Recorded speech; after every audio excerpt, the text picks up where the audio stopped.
Coming to you from the historic Hart Building in Marysville, California, in Studio 93, in the Tank with Fish, with your host, Bob Fischetti.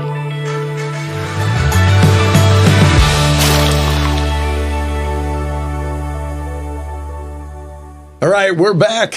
Again, want to thank you for this episode, if you will, of In the Tank with Fish. Now, I don't know anybody that probably has a more, I have to be careful the terminology I use, colorful life than John Cassidy. How you doing, John? It's getting more colorful by the minute because I'm here sitting with you. It's going great. What a great summer we're having. Great weather.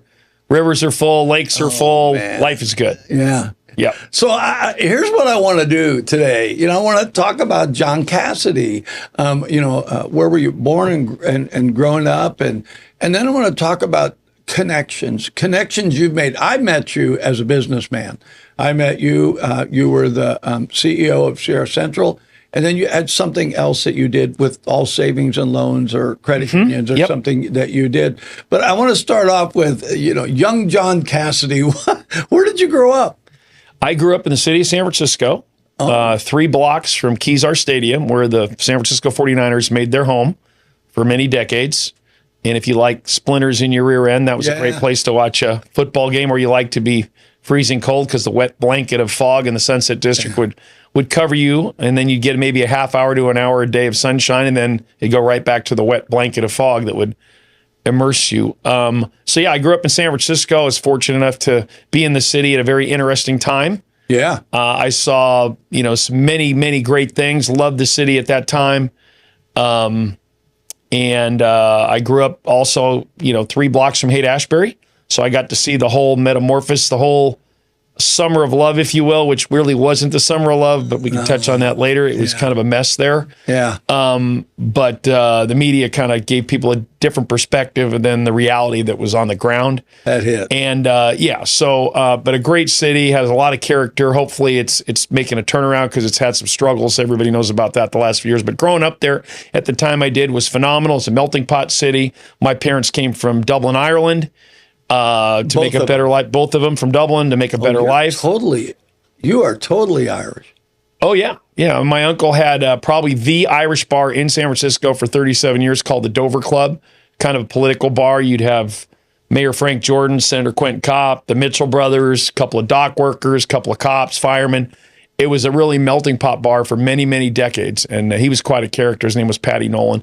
But my mom and dad, John and Peggy, came over in 1957 to the United States looking for the American dream, which people still do to this day. Yeah. Took them 11 years to get here and then 10 years to get citizenship when they got here, and they worked their tails off to make a life and a family. I had a twin brother, Phil. He passed away about 15 years ago from cancer, but he was Fox News anchor up in Portland for many years, a legend in broadcasting in the Oregon market, did a lot of Oregon football and other broadcasts up there. He created the Good Day format. You see Good Day Sacramento, Good Day San Francisco, Good Day, all that. He created that for Fox up in Portland. That went nationwide, and he had a great career. He's got 2 great kids, and Christine and I settled here. We got married, 38 years ago now, 39 years ago.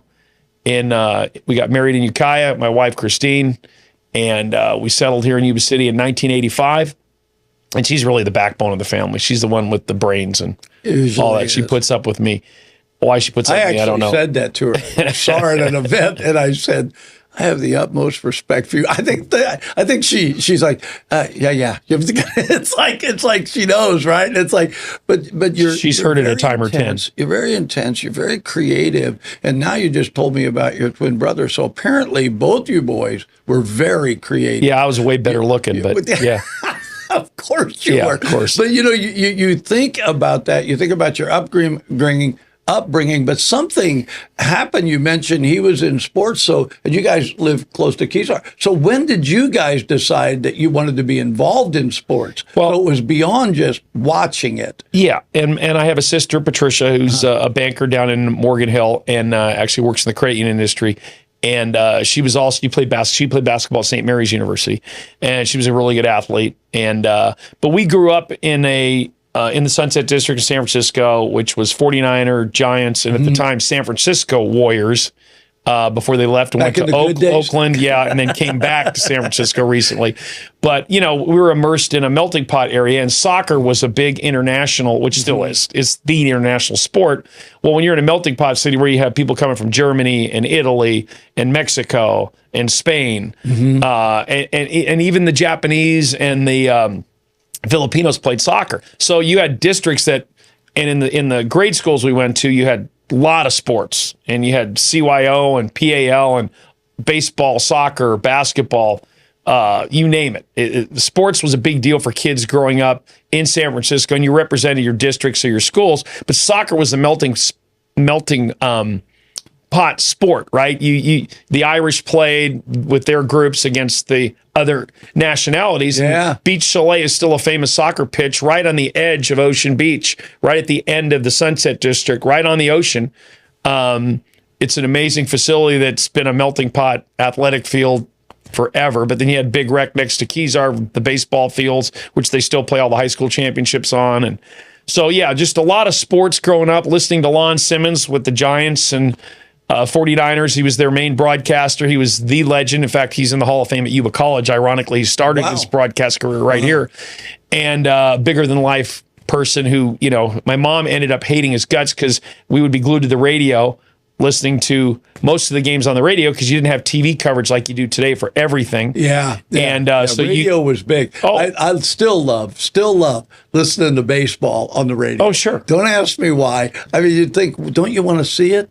And it's like, I don't know. There is something about that. Probably because of growing up as a kid. I grew up in St. Louis, and I was a Cardinals fan. Huge. So if there's a game you had the Buck family, right? Yep. Yeah. And so, it was like, I when you're talking about that, you, as kids, you and I were not playing video games. No. We were out on a field somewhere. Bingo. Playing, Until mom and dad were yelling at you to get home. Yeah, or the whistle. Coming to find your whistle, everything. You name knew it. that whistle or you knew the yell. You knew their voice. Yeah. No, I ate a lot of cold meals as a kid because I'd be down in the schoolyard, shooting practicing basketball or throwing pitches against the wall. And that's what we were. It was competitive, but everything was outside. And that's I think what's missing today. One of the things in society, the inability to be as socially interactive as you need to be as you grow as a human being. I think we've lost a lot of that because everybody's focused on the video games or their phones. Yeah. And growing up as camaraderie in a team. Oh, yeah. Learning that. Yeah, we'd gather. You'd make 3 or 4 phone calls. You'd have 20 guys in the schoolyard or at the ballpark getting ready to play baseball or football or basketball or whatever the sport was of the hour. Yeah. And you had an army of people ready to go. So did you play sports in high school? Oh yeah. I was a basketball player and I was a high jumper. I played some other sports as younger age and baseball and stuff too. But when I got to high school, I focused on basketball and I high jumped. And then, so that was my kind of thing. So, well, you do the Highland Sports Show. Oh, yeah. Here at the studio downstairs. And it's very obvious with you guys. Of course, you got Harold Presley, who. Yeah, Mr. Villanova, 1985. Oh, yeah. But you are one of those kids that know stats. You remember stats. You remember players. You made that connection. So sports has had to be, no matter what else you're doing, and I want to talk about some other things that you have done and are doing, but that somehow has stayed in John Cassidy. Yeah, I have a lot of useless cocktail party information. Anybody needs it, call me. But yeah, I was immersed in, when I grew up, and I still catch a lot of grief from certain family members, she will remain nameless, because I'm a current events guy, and sports was the most current events, and I was a huge reader as a kid. I can't tell you how many books and how many publications I would read all the time. And today you read them on the internet, same stuff, but you don't get your hands dirty. Yeah, exactly. You don't have the newspaper print or the magazine print, anything coming off. But yeah, I was immersed. I just really, and I have an inclination, like if somebody wants to talk about the 1975 Warriors, I can tell you the opening day roster and then the playoff roster and everything in between, just because I was immersed in sports and I had ability to retain that. Don't ask me why. I was really good at times tables. I used to beat all the other grades. I think I was in 4th grade. I was beating the 8th graders in times tables still. So I just had ability to retain, like I said, useless information. But yeah, I mean, it served me well in the broadcast world because people look at me sometimes, where did you get that? Yeah. And so it's been fun. It's served me well, and I've enjoyed sports. But I think the competition that sports breeds, the character it breeds, what you learn about others around you, teammates, you take all that into whatever career path you choose in life, in business especially. If you're competitive, if you kind of read a room, if you can get the most out of your teammates, including yourself, whether you're leading those teammates or coaching those teammates or depending on those teammates, it makes you more successful in life, and I think it gives you more of a peace in life as well. So you, like I said, I met you. You were, I think you were the CEO of Sierra Central at that time when I met you. I'm trying to remember when I met you, but how much, John, in your upbringing with playing sports, like you just said, how much of that began to apply, and where did John Cassidy decide, I'm going to do business? When did that happen? When did that flip into business and the sports begin to make a difference in it? Well, it's ironic. One of my first moves in my business career, I was a junior in college, and I got recruited literally off a basketball court by a gentleman who's been a phenomenal success in business. His name's Mike Dominic. He owns a company called Coastal Business Systems, which is in Eureka, Redding, and Chico. And just straight shooter, hard worker, all the traits you'd find you want in your teammate on the basketball court. He literally recruited me off the basketball court at Humboldt State University. And so we became really good friends. I worked for them for a number of years before my wife and I decided I wanted to go into kind of the bank world, finance world. I didn't know exactly where. And so we moved down here to Chico first, and then I got an opportunity to be a management trainee with Great Western Bank, which is when I arrived in Yuba City, Marysville. I was the Marysville branch manager and the area marketing manager starting in 1985 for Great Western Bank. And that was a great 16, 17-year run. And then I always wanted to be, when I was in that world, wanted to be a CEO of a bank someday. And I got the opportunity to become CEO of Sierra Central Credit Union in 2000. They had a national recruiting firm that they sent a headhunter after me. She was from LA, and if she first asked me about it, I said, well, what is this all about? And it was kind of interesting. And then took it in a few more steps. In fact, Jim Kennedy was on their board. He was the treasurer of Yuba County at the time. God rest his soul, a great man. And so it was a perfect fit for me because I was already in this community and had the opportunity to leverage, because I'd spent time in Redding and throughout this footprint, marketing financial services products. So it was a great fit for Sierra Central and nowhere to go but up. It was a really struggling franchise at the time and had a limited number of branches and limited things going on internally. And so we turned it around. And what you see today at the corner of Butte House and Harder, the beautiful 52,000 square foot, 2-story building, is a testament to the people that helped build that organization over the years. And I had the great opportunity to be the CEO for 24 years and had a great run there. But yeah, everything I learned in sports, and I had a lot of tough coaches growing up in San Francisco. You can imagine melting pot city, and you're dealing kind of nationalist sports soccer when I was growing up, and you're playing against it, and winning was everything. And I'm not saying it was crazy, but it was important, and you knew it. And your coaches knew it, and the attention to detail, and how hard they could be on you. And my mom used to get a little frustrated because coaches could be really hard on kids at that level when you're growing up. And I said, Mom, don't worry about it. It's fine. I'll be better for it. And absolutely, I had some really tough coaches, many of whom I still stay in contact with today, which is crazy. But yeah, it's. I think sometimes you need that. You need to be pushed. You need to be challenged, tested. Your military background attests to that. I mean, it makes you stronger. It makes you appreciate success and what it takes to get there to really be successful. Yeah, a good butt chewing can turn your life. Oh yeah, absolutely. Where it's like, I didn't see that about me, but it takes you accepting, I didn't see that. This guy sees it. He's telling me if I change, this is what'll happen. And after a few of those, and you actually change, you go, darn, he was right. Yeah. I can't tell you how many people I've had in my life I've gone back and thanked, although I wasn't willing to thank them at the time. Yeah. Just, yes, sir, I received that. Well, to that point, I think getting pushed is a good thing. It's a great thing. Yeah, and sometimes, obviously there's situations where people push people too far at times. Yeah, I never had that happen. Yeah. But getting pushed really hard is, I think, great for the soul, and gives you the ability to adapt, to change, to look for ways, as you just stated, to do things better, and you end up becoming much more successful overall in life if people push you versus just kind of letting you get away with stuff. Just roll with it. Yeah. So I have to ask you. So you said you wanted to get into banking, but you were geared towards business, and you saw something in business. You said, "Hey, when I was in college, I changed my degree 3 times." But when I changed it to business, I went, I love this. I don't know what it is. It's like it has a life of its own. Yeah. And I love it. So but I have to ask, right? Did you wanted to be a CEO? What made you choose a credit union as opposed to your typical bank? Well, was there a decision making in there that you really didn't matter? You just wanted to be a CEO, or what? Well, at the time that I got the opportunity, I had to kind of back up and research and see what the differences were between a bank and a credit union, and there's really none, other than sometimes based on your charter, you can offer certain products that maybe one of the other institutions can't.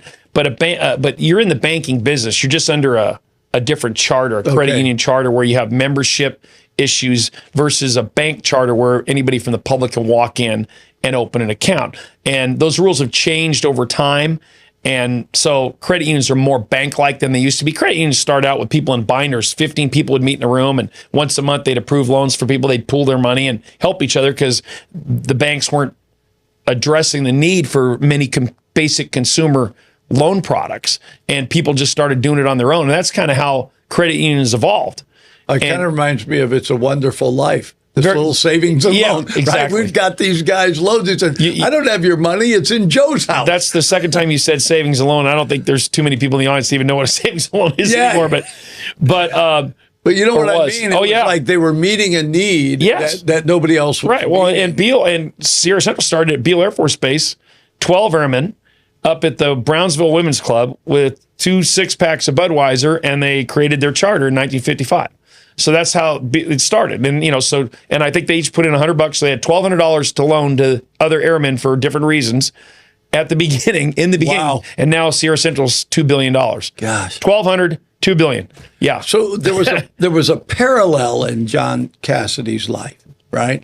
The parallel was, this is my business life, and then this is my, for lack of a better term, the entertainment field.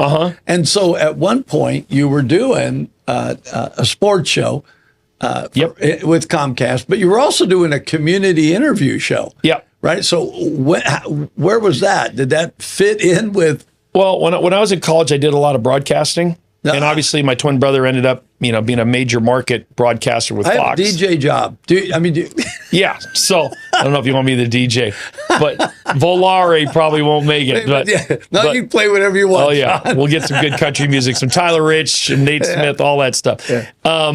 But no, I had an aptitude for broadcasting. And so, I got asked to do a lot of different things in broadcasting over the years. I turned a lot of it down. One of the things about a business career versus a broadcasting or a media career, I think you have more control over your destiny in the business world. Yeah. And there's opportunities you can always create. No matter what business you're in, you can create opportunities to become more successful. In the media, I learned very early on, and you don't have a lot of control over, what you're going to do.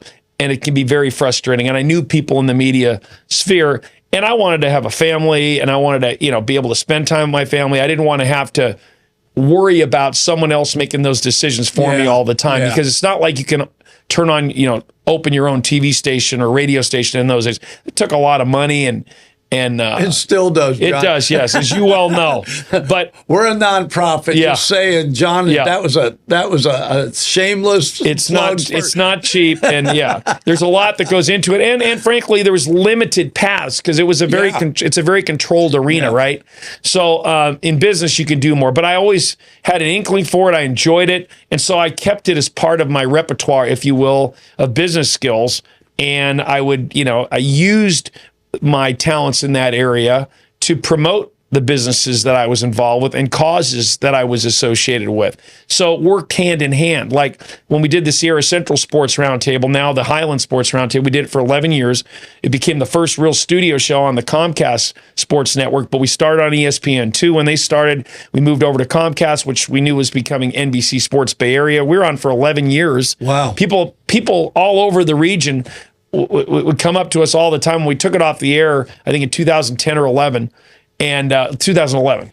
And because the studios were all collapsing during the financial crisis, everything was getting consolidated, and they wanted us to come to San Francisco once a week to do a half-hour show, and I wasn't gonna do that and take a whole day.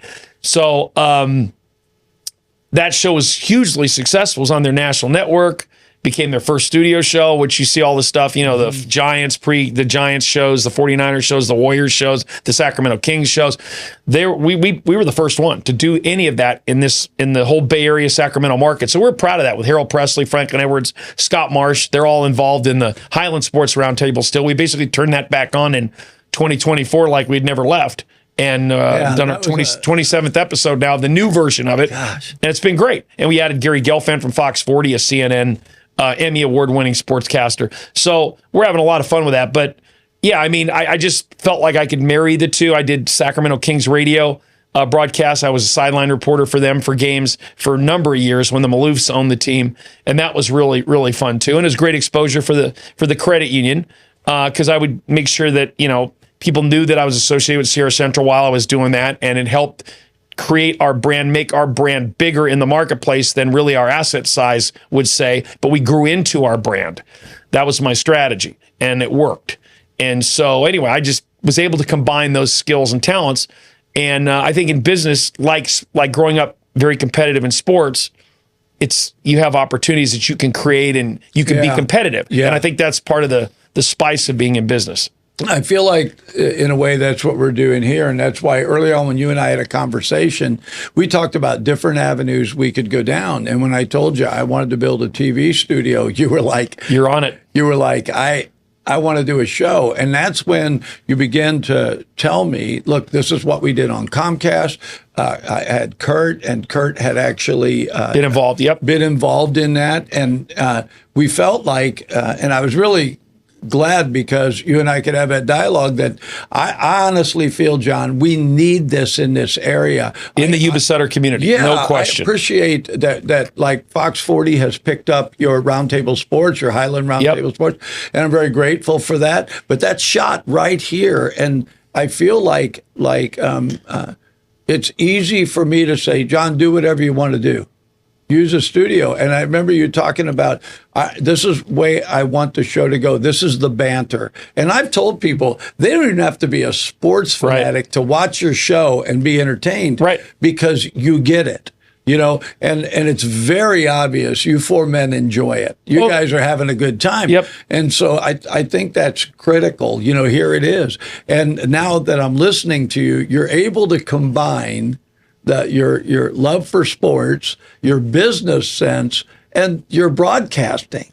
So we've got one element we haven't talked about. We've hit three phases of John Cassidy. We haven't hit the fourth with this music. You love music. I thought you were going to ask me about my salmon salad. No, I wasn't going to go there. I was going to talk about you can't hardly go to a single restaurant in this town and not have a Cassidy special something, Well, I got to toss out for City Cafe and Tony down there, Ruiz, the owner, and her son, Tyler.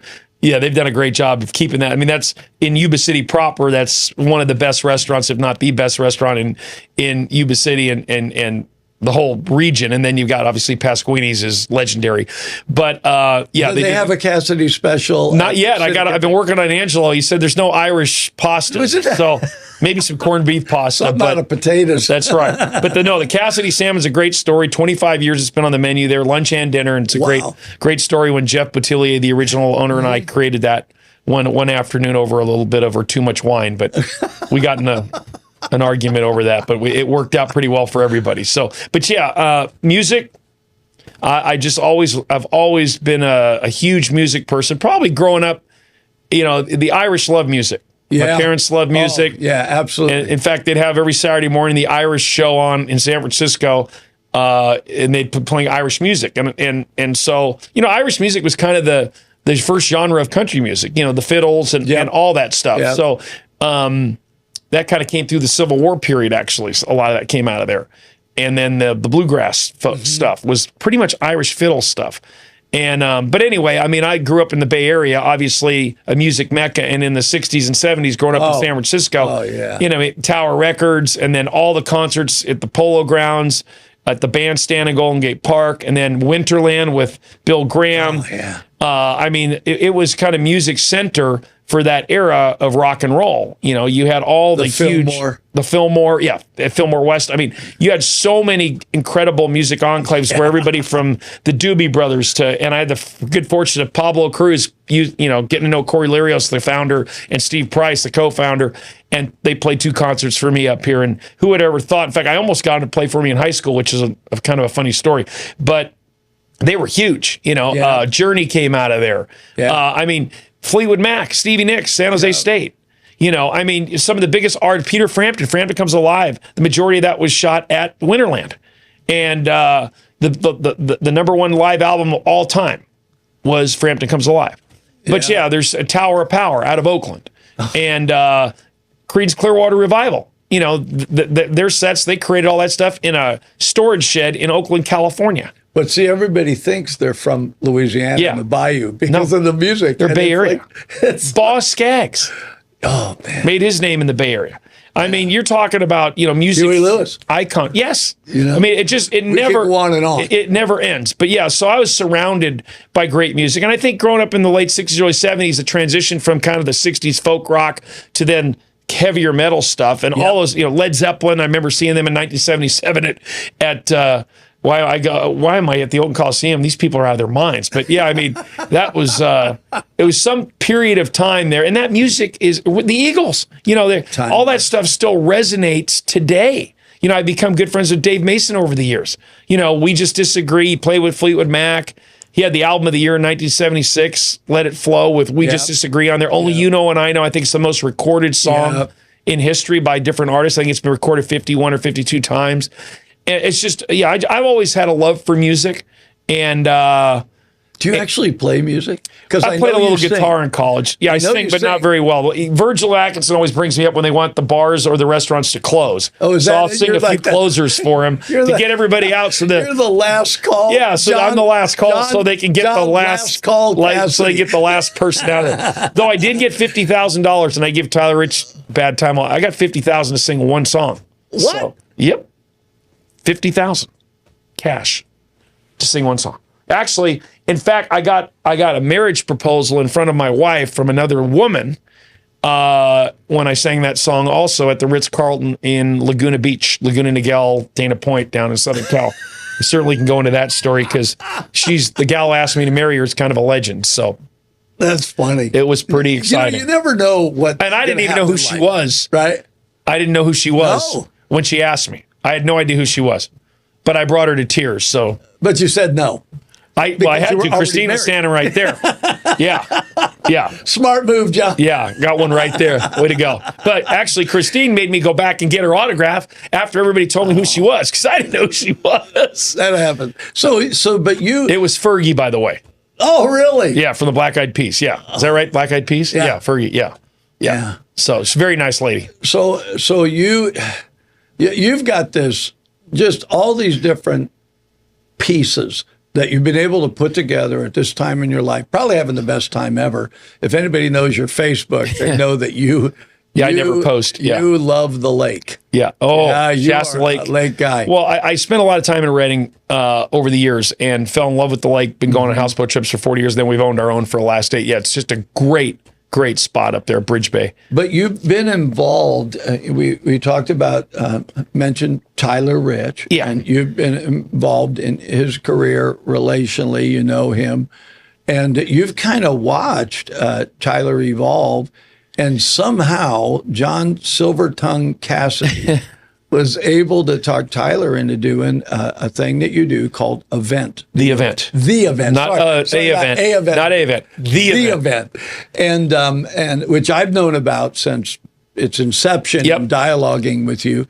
And the whole point of the event was great music for a great cause. Yep. And so you've been able to do that. How many years now? This will be the 12th year, July 13th. Wow. Thanks for asking. At Hard Rock, indoors, air conditioned, #1 sound system in the entire country, number 13 in the world. Hard Rock Live right here in Wheatland, California.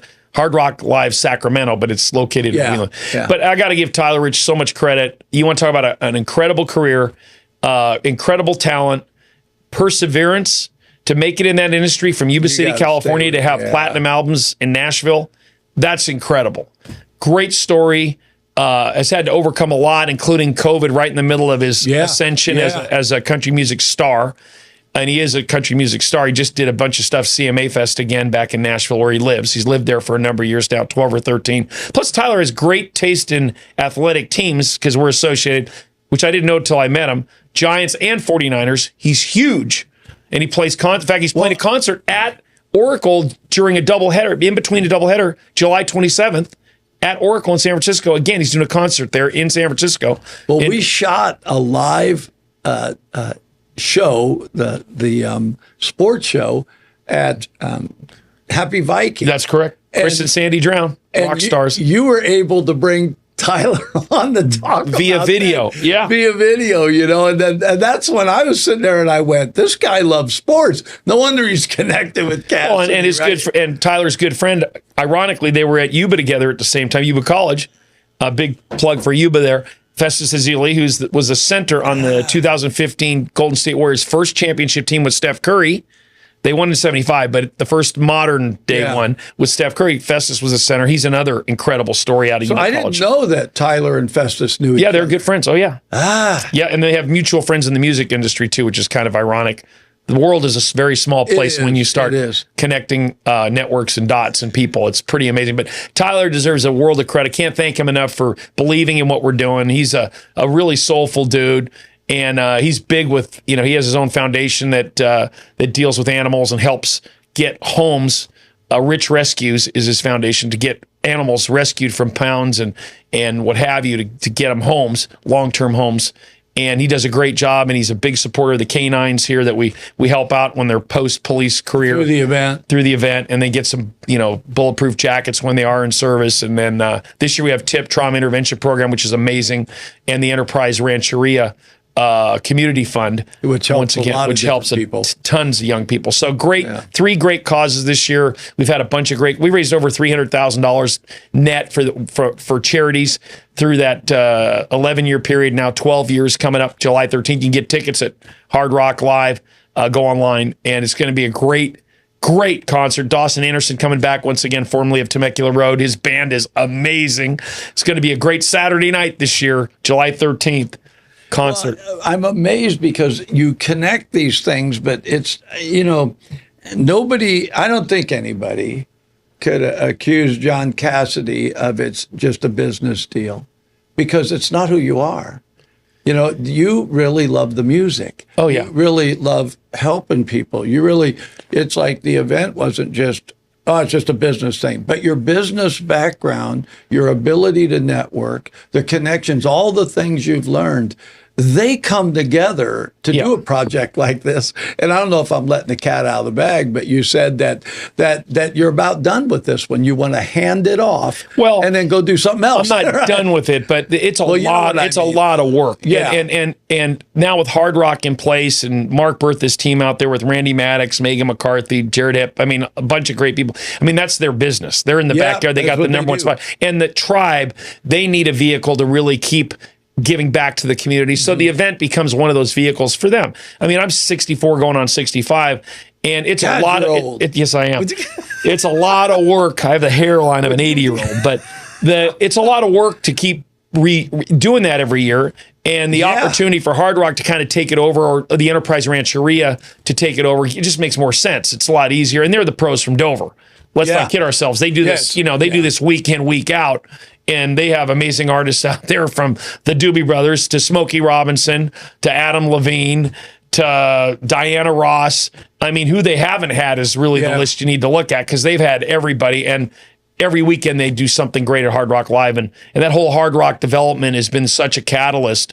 It's the Fortune 500 catalyst, maybe Fortune 200 catalyst for Yuba Sutter, where that's helped take this region and put us on the map even in a greater way is you can't measure it. They've done a phenomenal job. And I credit Robert Bendorf and Craig Marcus, two local heroes, one on the tribe side, one on the county side for a long time, who put that whole package together and got that built. It's changed Yuba Sutter forever.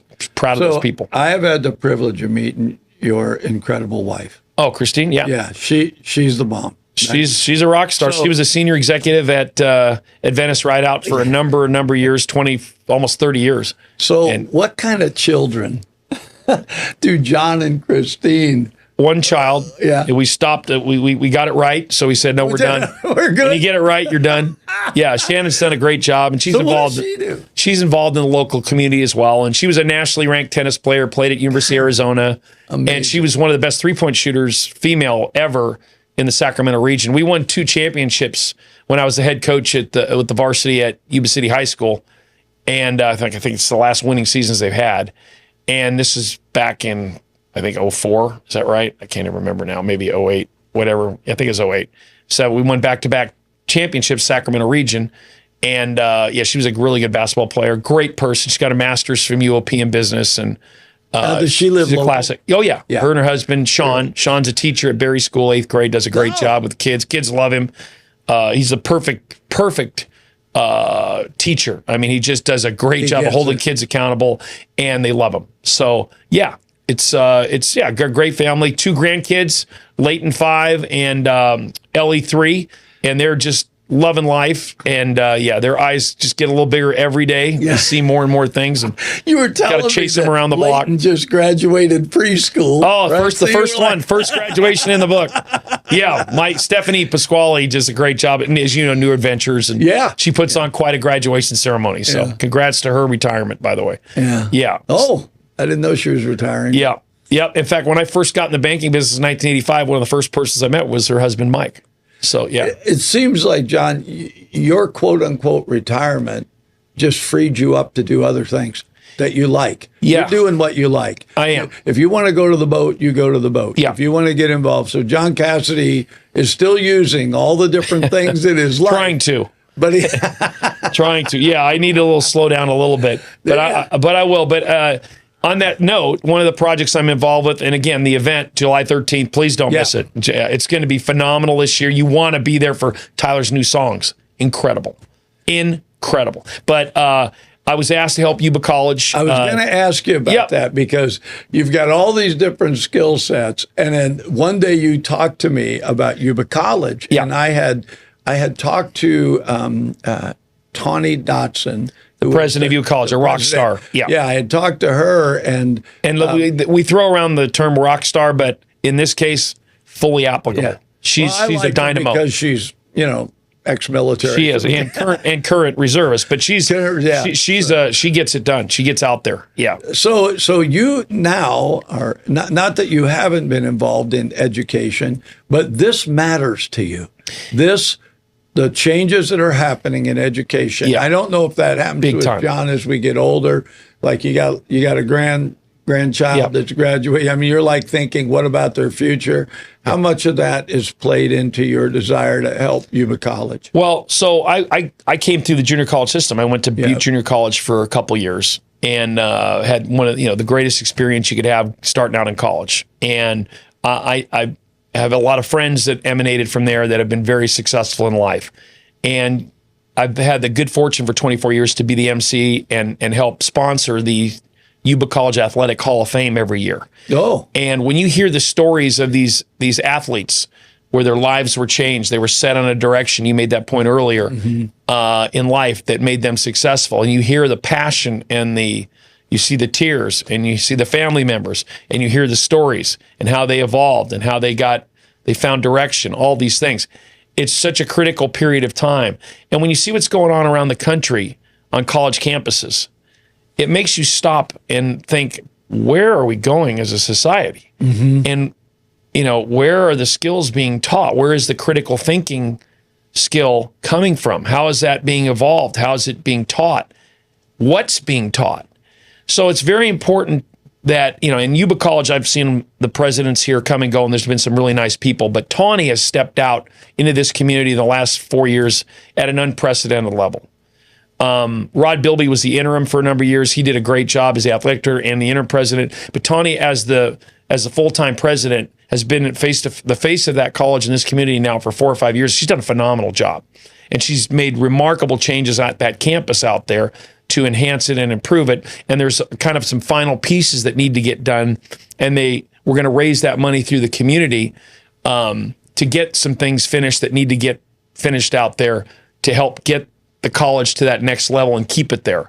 And so that's what the Strengthening Community program is all about. In fact, I'll grab just the brochure here real quick. People can see that, but they can contact me at john@johncassidyassociates.com, john@johncassidyassociates.com, and I'll get them more information. But we're looking for help to enhance a lot of the things that go on at the college, the facilities that need help. There's naming rights opportunities for buildings, signs, departments, doors, rooms, locker rooms, you name it. There's some great opportunities for naming rights. So if you're a small company or you're an individual that wants to have a legacy name brand for your family at the college over time, that college has been around 100 years almost. Wow. And it has affected the lives and the businesses and the organizations of this community like none other. And they do a great job out there, and they just need a little bit of help to get to that next level from a facility standpoint to keep generating the kind of impact in the community and the impact for members of the community, current students, former students, whatever, going forward. And it's a big deal. And the other organizations that they're partnering with to provide services to train people is huge in this community. As this community continues to evolve, we need that college to be a key component of that, because education, to your point, is everything. Because they have a police academy out there, fire academy, nursing, they got things going on. Welding, yeah, and then all the basic stuff that you need when you're going through your college career. It's a phenomenal institution that we need to make sure is here and is as strong as possible to make this community continue to evolve in the most positive ways possible. I actually am a California junior college graduate as well. Scary. Yeah, Cosumnes River. Oh, yeah. Absolutely. I love that. I went to American River, but then we moved. You got consumed. And I got consumed. But, I'd gotten out of the military after coming from overseas and settled here. And somebody had asked me, they said, you got the GI Bill, why don't you use it? So I went over to the college, and I didn't know what I was doing. And, I just said, oh, yeah. They said, well, would you like to be? Actually, I studied and did an internship at Yountville for geriatrics. Wow. Now I am a geriatric, so it actually worked. But I want to say this to you because I was probably 26, 27 years old.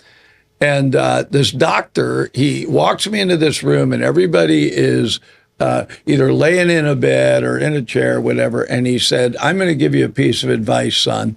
And he was like 40. He's like, to me, he's an old man. What does he know, right? Yep. And he said two things. He said, every single person in here would be ambulatory if they'd not retired and sat down in front of that TV. And he said, you want to stay healthy? He said, keep moving physically and mentally. Yeah. And that stuck with me, John. And as I'm sitting here talking with you, I'm thinking, John Cassidy, probably, somewhere along the line, you got the idea, I don't have to stop. Slowing down's great. Right? But I love this community and what I see here. And I appreciate what you said about, hey, now you want to be involved there. And at some point in your life, you say, well, I'm here. I'm probably going to be here. And I do want to see things around here improve. And when I met you, I didn't really get a chance to connect with you, but you always crack me up. I'm like, that guy's, he's pretty easy to like, John. Yeah. But then I started finding out what you were doing. And then I don't know where we connected, but at some point then we started having conversations, and I went, I get this. Because that's how it is with me. I have more than one thing that I have done and I'm interested in. But it's almost like it's all coming together. Right. It's like all these different things that and being, older and getting to enjoy things you love. Right. I mean, that's just amazing, right? Spice of life. Yeah. And so you've got things that you're going forward with, right? And some things like I didn't mean like you were going to quit the event. Yeah, no. But that you recognize that if somebody else can take this and do a better job, and then I'll go do something else that I can do and enjoy. And because you have lived such a multifaceted life, you can. There's all kinds of avenues you could go down. I wanted to bring up as well, when it comes to music, that you really have a vision for our area. I guess you went to Nashville. Oh, man. And you saw all the different little places that were venues so musicians could play. And now you're back here and you've got introduced to, we've got some great musicians in this area that people would never hear of, right? Right. And so you got a stirring in you to move forward with that. Well, yeah, I mean, you and I tease it a lot, and I'm formalizing it literally as we speak again. But the wheels are turning. Yeah. Well, to your point, first of all, the theme would be Nashville West. Yeah. There's no AAA baseball, if you will, for music anymore. The LA music scene's kind of discombobulated, but every kind of music is in Nashville now. Yep. You go down to Nashville 24/7, maybe not Christmas Day, but every other day of the year, 24/7, and there's 600 acts every day. Now, it might be a solo artist, might be a duet, might be 3 people, might be a full band. There might be 3 or 4 of these groups in one building on different levels. And they're playing literally from noon till 2 in the morning, and they don't play for the establishments don't pay them. They have these big paint buckets or Venmo numbers where that's how they get paid. And if you're not good enough to survive doing that, you don't play. That's it. So it's an amazing thing to see. And when you see all that talent, that's why when you look at a Tyler Rich who made it from Yuba City, he had to go to Nashville eventually to do it. You realize that the channels for people to be successful are limited. They're there and you can do it, but you have to get a little bit lucky. There's not enough channels for people to move through. And I think in this Yuba Sutter region, and you brought up a great point, one of the reasons it's attractive to a person like me, just looking at it from the outside in and being involved a little bit in the music scene, there's so much talent here. Oh. I mean, I watch you and Tyler play, Tyler Johnson. I mean, and believe me, I'm pretty critical when it comes to music. I'm not going to sit here and say I know who the best guitar or drummer or player of all time is, but I can tell you who's not. In that category, the ones that make your ears bleed. Exactly. There's so much talent here. I mean, people heard you play with Tyler, they'd go, "My God, why aren't those guys? Why don't they have their 11th album coming out next week?" I mean, you have Brian Nakagawa, you have Kevin Putnam, Kenny Trujillo, you've got Ken Unamoto. You got so much talent. Clark Bushman over at Straw Hat with the open mics every night and the talent that comes in there. In fact, we even had Temecula Road when they were opening for Tyler Rich go play there one night and blew the place away. It had an overflow crowd in about 3 minutes there. So there's quite an appetite for music here. There's just some amazing players in this community, have been for a while. And there's been a lot of folks that have made it here as session musicians and what have you. And like Brian Nakagawa, he's played all over the world with major musicians and acts. And so anyway, the foundation is here. You look at Hooligans that just opened with Paulie in that group, and their Irish rock band that's so popular. I mean, there's just some incredible talent. And then Sopatai weekend music on Plymouth Street every night. The Silver Dollar in Marysville has music. Thursday Night Market down in Marysville has music. There's music all over this place, but it's not even the music, it's the talent that comes through here. Danny Pirro went on to be a star in Los Angeles. She's done a phenomenal job. Kaylee Starr's been, on different labels. There's just some great talent that emanates from Yuba Sutter. And if we can build a Nashville West music scene where people might have a shot, maybe we create a music studio, some of that stuff could really start to emulate and be a great reflection on our area. There's a process, and I've talked to several people that are in the biz and knows and know. So the process is I actually sent a song I wrote, had a chance to talk to John Elefante on the phone. And so the idea was I sent him my song, and then he'd critique it and call me.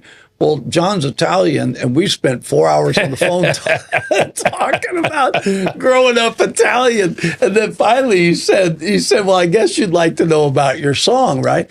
But that is not a common thing to get. I just wanted to know, could I write? Right. That's all. Sure. And he said, absolutely, you can write. But he told me, trying to get your stuff in. Oh. And so because of that, I realized if we can create something here that takes somebody through the process so they can start at point A and have a shot. And then we can put them on the radio. They literally can get airplay. Right. So the potential is here, and I feel like when you and I have talked, it's like we can see that. I had at one point we were putting the Yuba City baseball team games on the air. I remember, which I love doing. Yeah, I love that. Right. And I was standing there, and I didn't know this, John, and I looked over, and here's a sign with all the kids that have made it in baseball. The old Gold City Sox. High School. Oh. I was like, you got to be kidding. Yeah. Right? And I feel like we Great have point. that same potential with musicianship. There's no question. I mean, look at what Tyler Rich has accomplished. Yeah. And then you look at Nate Smith, more recent, from Paradise, played a lot of venues here, played the event for me. Nate basically is, he just got named CMA New Artist of the Year at 34 years old. He's an overnight success at 34 years old. We all know it doesn't happen that way. No. And that happened right. He came from right here. He literally left Yuba City on a Monday and arrived in Nashville on a Friday. Even though he'd done work there and written songs for other people, he couldn't break through as an artist. It's that hard. He almost gave up. But bang, when he's hit the biggest time you can hit. Now he's opening for Morgan Wallen on a world tour. He's got his own headlining shows, just much like Tyler Rich, and he's exploded on the music scene. Sony Music signed him. Boom. So yes, to your point. Yeah, we can make that happen here. I'm excited to be part of that because Nashville West needs to happen.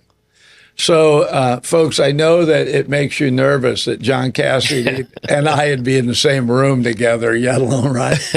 But there's so many similarities in tracking. And so I wanted to get John on because I knew, we make the statement, you've had a colorful life.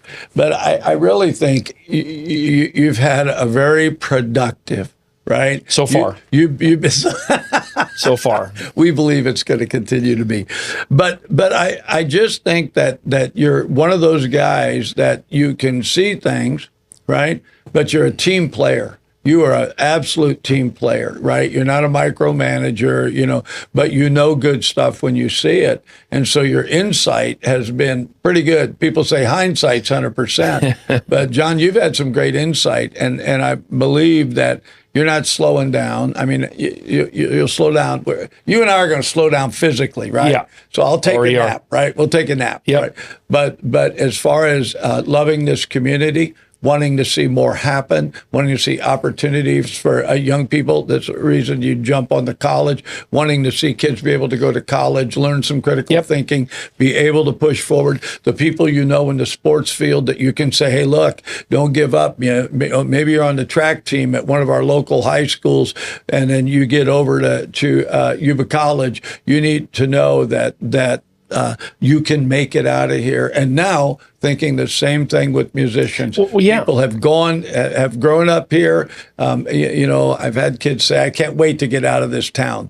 And then I meet other kids, they say, I'm so glad I'm back. Right. Oh, yeah. Well, I think I've coined it a couple times, but Yuba Sutter is an island of sanity in a state in many ways of insanity right now. Yeah. And we have the opportunity to keep growing this community in a very, very civilized way that's good for everyone. And so, that's what I'm excited about. And music could be a huge, huge factor in elevating the Yuba Sutter brand even to higher levels.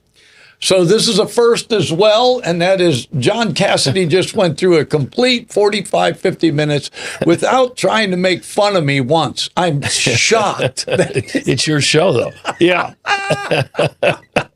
So I want to thank John for coming on. I hope you guys have enjoyed another episode of In the Tank with Fish. And Kelly, we love you. We're looking for you to come back with a tan and some bread. And some Hawaiian bread. Some Hawaiian bread. There you go. You're going to be doing. Again, thanks for watching. We appreciate it.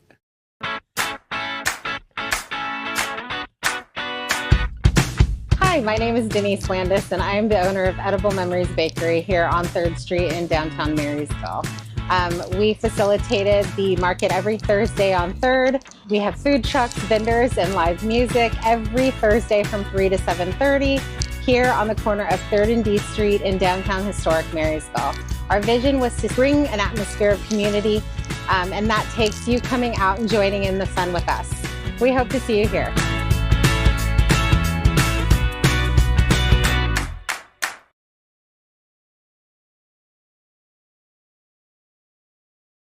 All right, I'm back. I just want to kind of say goodbye, but I want to kind of critique. I just had a sit down with John Cassidy. I would never say this to John's face, right? But really a local legend, a guy that has invested his life, his resources, his time into the betterment of our community. And, not often, I don't expect people to pat themselves on the back and tell them how great they are. But I've been very appreciative because I've had a chance to get to know John and hear his heart for what he wants to see happen here, the things he gets involved in. He doesn't just get involved as a passing fantasy or a photo op for John Cassidy. He really does things for other people. And so I wanted a chance to get John on and talk a little bit about how he grew up, what shaped John Cassidy. And I have to tell you a couple of things. Number one, thank you, Mr. and Mrs. Cassidy, for raising a son that could see beyond his own life. Thank you for all the coaches and people that have been in his life and have really made him who he is. Thank you for those who have become friends of John Cassidy and workmates and have figured out, man, this guy has got more to him than he just shuffles by. He's deeper than that.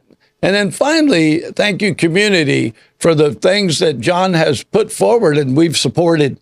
Thank you for supporting the event. He's now going to do something for Yuba College. Thank you in advance because he cares about the community. So I would never say this to his face. So he's just going to have to, because otherwise I'd hear about it. Head'd be so big we couldn't get him through the door. But I can say it because I've sat down with him, and hopefully now you've had a chance to sit down with John Cassidy and know him a little better.